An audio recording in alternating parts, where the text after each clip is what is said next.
Your skin is your body's biggest organ, and you've probably damaged it without even realizing it. Sun exposure during childhood years might even be the cause of skin cancer later on in life. If you haven't started taking preventative measures, now is the time to start. Dr. David Agus joins us now to talk about ways that you can protect your skin from the sun. So, doctor, I think everyone knows about sunblock and sunscreen, but are all sunblocks and sunscreens created equal? No, I mean, certainly there's an SPF, which is a rating of how much of the UVA and the UV lights they block. The key is the higher the number, the better it is in terms of blocking the sun exposure. You need to go above 25 is the key. Okay, above 25. So that's pretty high. So then when you see something that's like 50, I mean, the numbers get pretty high. Does it make a difference? We don't know. I mean, certainly, you know, the higher the number, probably there is some more increased effect.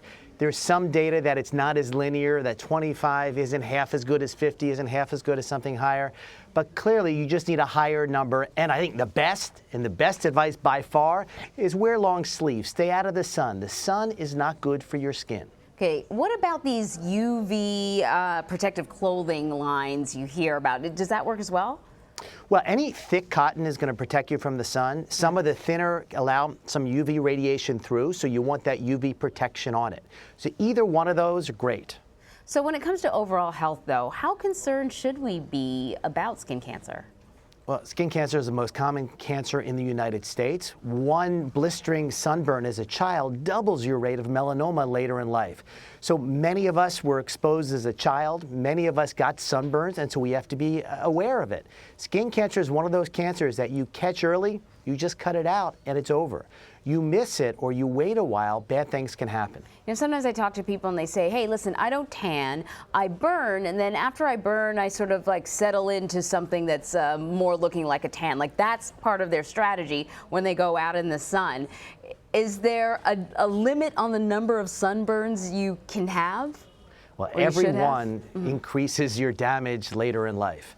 And so no matter what age you're at, it's not a foregone conclusion. Certainly block the sun. That strategy of getting that burn and then having a darker color is not a smart strategy for the long term. Plus, the more burns you have, the less elasticity your skin has. As you get older, you're going to look older. Right. So can you reverse that damage then? Well, you can't reverse the damage, but you can prevent more damage. And I think that's critical. So what countries have the lowest rates of skin cancer then?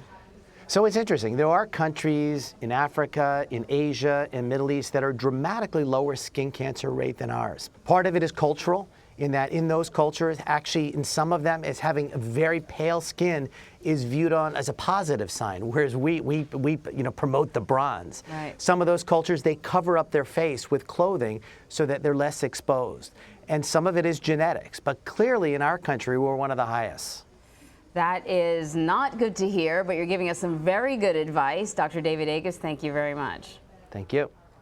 Brought to you by Polident and Super Polygrip.